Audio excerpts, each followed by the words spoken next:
اللہ اللہ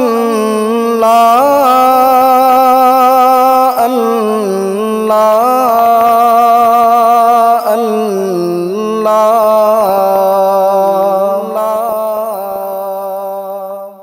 اللہ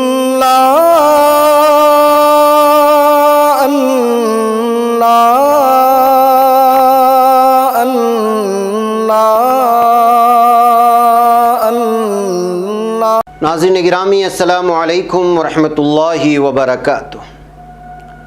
میں ہوں آپ کا میزبان انصار عزیز ندوی، اور آپ اس وقت سیدھی بات چینل کے خصوصی پروگرام ذکر میرے حبیب کا صلی اللہ علیہ وسلم دیکھ رہے ہیں۔ ناظرین گرامی، آج ہم اس پروگرام کی 107ویں نمبر کی قسط پیش کریں گے انشاءاللہ تعالی۔ گزشتہ قسط میں آپ نے سنا اور دیکھا تھا کہ حضرت زینب رضی اللہ تعالیٰ عنہ کے ساتھ کیا کچھ واقعات پیش آئے، ابو سفیان کا ان حالات میں کیا رد عمل رہا، پھر حضور اکرم صلی اللہ علیہ وسلم کو اذیت پہنچانے کے لیے کن آخری حدود خباثت کو دشمنان رسول چھو گئے، اور کس طرح بنو بکر نے قریش سے بنو خزاعہ نے حضور اکرم صلی اللہ علیہ وسلم سے معاہدانہ تعلق جوڑ لیا۔ اب آئیے ہم یہاں سے آگے بڑھتے ہیں۔ ناظرین گرامی، دور اسلامی سے قبل ان دونوں قبیلوں کے درمیان ایک قتل کے سلسلے میں انتقام کا منحوس چکر چل رہا تھا، اور ان کے مابین متعدد واقعات قتل کے ہو چکے تھے۔ بنو بکر اپنی باری پر بدلہ لینے کے لیے تل ہی رہے تھے کہ اسلامی تحریک نے تاریخ میں شدید مد و جزر پیدا کر کے جاہل عرب کے تمام قبائل کی توجہ ادھر کھینچ لی، اور وہ باہمی معاملات کو درکنار رکھ کر اس نئے پیغام کی مخالفت میں سب بستہ ہو گئے۔ تحریک اسلامی کے اعانات نے جو سطحی سا اتحاد ان میں پیدا کر دیا تھا، اس کا زور معاہدہ حدیبیہ کے بعد ٹھنڈا پڑنے لگا۔ اب ان لوگوں کو اپنے پرانے جھگڑے یاد آئے۔ بنو بکر کی ایک شاخ بنو ویل تھی۔ بنو ویل کے ایک شخص اسود بن رضان کے مقتول لڑکوں کا بدلہ لینے کے لیے بنو ویل کے سردار نوفل بن معاویہ نے قبیلے کے لوگوں کا ساتھ لیا، ان کو اپنے ساتھ لیا، اور ایام ہدنہ یعنی کہ مصالحت کے وقفے کو غنیمت جان کر بنو خزاعہ پر حملہ کیا، اور آغاز شرارت کے طور پر چشمہ الوتیر کے پاس خزاعی کے خون سے ہاتھ رنگے۔ بقیہ خزاعی یعنی بنو خزاعہ سے تعلق رکھنے والے لوگ اس نادیدہ عہد شکنی کی وجہ سے سر اسیمہ ہو کر بھاگے، اور انہیں حملہ آوروں نے تعاقب کر کے قتل کر دیا۔ قریش نے معاہدہ حدیبیہ کی ذمہ داریوں کو بالائے طاق رکھ کر بنو بکر کو ہتھیار بھی فراہم کیے، اور رات کی تاریکی میں چھپ چھپ کر خزاعیوں سے لڑے۔ بنی خزاعہ نے حرم میں جا کر پناہ لی، اور بنو بکر کے سردار کو پکار کر کے کہا کہ اے نوفل، دیکھو اب ہم حرم میں داخل ہو چکے ہیں، اب باز آ جاؤ، خدا کے لیے خدا کے لیے۔ مگر وہ فتح کے نشے میں بہک رہا تھا۔ اس نے کہا آج کوئی خدا نہیں، اے بنو بکر اپنا پورا بدلہ لو، کیا حرم کے احترام میں اپنی عزتوں کا انتقام لینا فراموش کر دو گے؟ چنانچہ ان ظالموں نے حرم میں خون ریزی کی، اور کچھ خزاعی بمشکل جانیں بچا کر بدیل بن ورقہ اور اس کے غلام رافع کے مکان میں جا چھپے۔ قریش نے قبائلی رقابتوں کے تحت جذبات ہیجان میں آ کر ایک ایسی بڑی حماقت کی کہ جس کا خمیازہ انہیں نقد بھگتنا پڑا۔ یہی واقعہ فتح مکہ کا محرک ہوا۔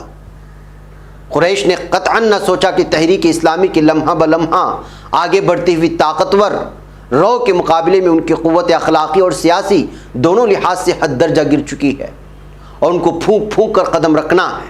اس واقعے کی وجہ سے عرب کے قبائلی معاشرے میں قریش کی بدعہدی کا خوب چرچا ہوا ہوگا، اور ان کی ساکھ حد درجہ گری ہوگی۔ پھر بنو بکر کی انتہائی ظالمانہ روش اور بنو خزاعہ کی حد درجہ شان مظلومی نے تمام قبائل کو چوکنا کر دیا ہوگا کہ قریش کی قیادت امن اور انصاف بہم نہیں پہنچا سکتی۔ پھر اس واقعے میں خدا کے نام کے تقدس اور حرم کی حرمت کو صدیوں کی روایات کے بخلاف جس بری طرح سے پامال کیا گیا تھا اس نے عوام کی دلوں میں جذباتی ہل چلا کر برپا کر دی ہوگی۔ اس ہنگامے سے قریش نے اپنا وزن ظالم عنصر کے پلڑے میں ڈال کر اپنے آپ کو ذلیل کر لیا۔ علاوہ قریش نے سوچا تو یہ ہوگا کہ ہم اسلامی ریاست کے ایک حلیف کو کچل کر محمد مصطفیٰ صلی اللہ علیہ وسلم کے خلاف اپنی آتش کینہ کو ٹھنڈا کر رہے ہیں، لیکن انہوں نے یہ نہ سوچا کہ ہم جاہلی نظام کی پشت پناہی کرنے والے بچے کچے قبائل کا شیرازہ اپنے ہاتھوں سے درہم برہم کر رہے ہیں اور بعض ہمسایہ قبائل کو خود ہی دھکیل کر مدینے کے حوالے کر رہے ہیں۔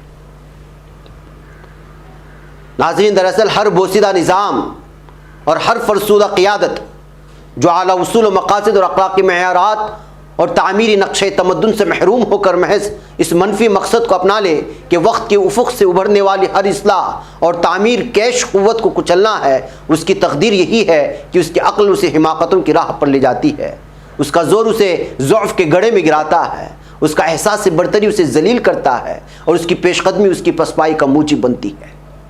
عمرو بن سالم خزاعی مدینہ روانہ ہو گئے اور سرور عالم محمد مصطفیٰ صلی اللہ علیہ وسلم کے حضور میں جا کر بنو بکر اور قریش کے مظالم کا دکھڑا سنایا۔ حضور اکرم صلی اللہ علیہ وسلم مسجد میں سر مجلس تشریف رکھتے تھے۔ عمرو بن سالم نے عربی روایت کے مطابق اپنے داستان درد کو دلشگاف اشعار میں بیان کیا، اور ابن ہشام کے ہاں لاہم کے بجائے یا رب بھی روایت کیا گیا ہے، اور ان عربی اشعار کا ترجمہ یہ ہے کہ اے اللہ، میں محمد مصطفیٰ صلی اللہ علیہ وسلم کو وہ معاہدہ یاد دلاؤں گا جو ہمارے ان کے قدیمی گھرانوں کے درمیان ہوا ہے۔ اے پیغمبر مصطفیٰ صلی اللہ علیہ وسلم، ہماری مدد کیجیے اور خدا کے بندوں کو پکاریے تاکہ وہ مدد کے لیے آپ صلی اللہ علیہ وسلم کی گرد مجتمع ہو۔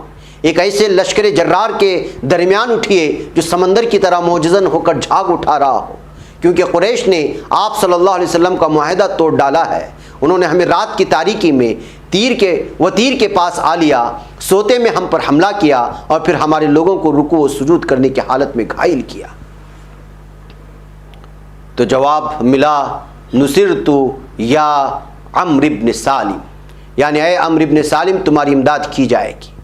اب قریش کی آنکھیں کھلی کہ ہم نے کیسی ہلاکت خیز حرکت کر ڈالی، اور ابو سفیان دوڑا دوڑا مدینہ پہنچا کہ تجدید عہد کرائے، مگر وہاں کی فضا کا عالم یہ تھا کہ ابو سفیان اپنی بیٹی کے گھر جا کر جب بستر پر بیٹھنے لگا تو بیٹی نے بستر لپیٹ کر اٹھا لیا اور کہا کہ یہ رسول خدا صلی اللہ علیہ وسلم کا بستر ہے اور تم ایک ناپاک مشرک ہوتے ہوئے اس پر نہیں بیٹھ سکتے۔ ابو سفیان نامراد لوٹا اور چند ہی دن بعد یکایک مکہ نے دیکھا کہ ایک عظیم لشکر اس کے دروازے پر دستک دے رہا ہے۔ ناظرین گرامی، ان واقعات سے واضح ہے کہ اس تاریخی کشمکش میں جاہلی قیادت کی منفی قوت کو اس کا ہر اقدام، اس کی ہر شرارت، اس کی ہر انتقامی حرکت اور اس کی ہر مزاحمانہ کارروائی اس کا موقف کمزور کرتی چلی گئی، اور دوسری طرف مثبت وصولی اور تعمیری طاقت ہمیشہ آہستہ آہستہ زور پکڑتے ہوئے آگے بڑھتی چلی گئی۔ ان حرکتوں کے مقابلے میں آپ ذرا محسن انسانیت محمد مصطفیٰ صلی اللہ علیہ وسلم کے طرز عمل کو دیکھیے کہ طریقین کے درمیان حالت جنگ چل رہی ہے، اور رئیس یمامہ اسلام قبول کر کے مستقل طور پر مکے کو جانے والی غلے کی رسد کو بند کر دیتا ہے۔ عین اسی زمانے میں مکے کے لوگ قحط سے دوچار تھے۔ حضور اکرم صلی اللہ علیہ وسلم نے مکے کے غریب طبقوں کا خیال کرتے ہوئے یمامہ سے از خود کہہ کر رسد جاری کرائی اور پھر اپنے پاس سے فقرائے مکہ کے لیے 500 اشرفیاں روانہ کی۔ ایک اسی احسان نے مکے کے عوام کی دلوں کو کس قدر موہ لیا ہوگا۔ ایک روایت میں تو یہ آتا ہے کہ مکہ والوں نے خود حضور اکرم صلی اللہ علیہ وسلم کو لکھا کہ آپ صلی اللہ علیہ وسلم تو صلہ رحمی کا حکم دیتے ہیں، لیکن آپ نے ہمارے ساتھ یہ رشتہ توڑ لیا۔ یہ فقرہ بھی مذکور ہے کہ قتلت الآباء بالسیف والابناء بالجوع، یعنی باپوں کو تلواروں سے ختم کر دیا اور ان کے اولادوں کو بھوکوں سے مار رہے ہو۔ رسول اکرم صلی اللہ علیہ وسلم کی سیاسی زندگی ڈاکٹر حمید اللہ صاحب نے جو لکھی ہے، یا پھر جو ہے اصح السیر جو مولانا عبدالرؤوف صاحب کی ہے، یا پھر سیرت ابن ہشام جلد 4 صفحہ نمبر 310 میں یہ سارے واقعات درج ہیں۔ ناظرین گرامی، وہاں جا کر کے تفصیلاً آپ ان تمام واقعات کو پڑھ سکتے ہیں۔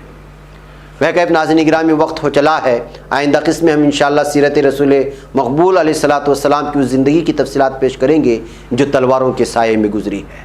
مجھے یہاں پر اجازت دیں۔ السلام علیکم ورحمۃ اللہ وبرکاتہ۔ اللہ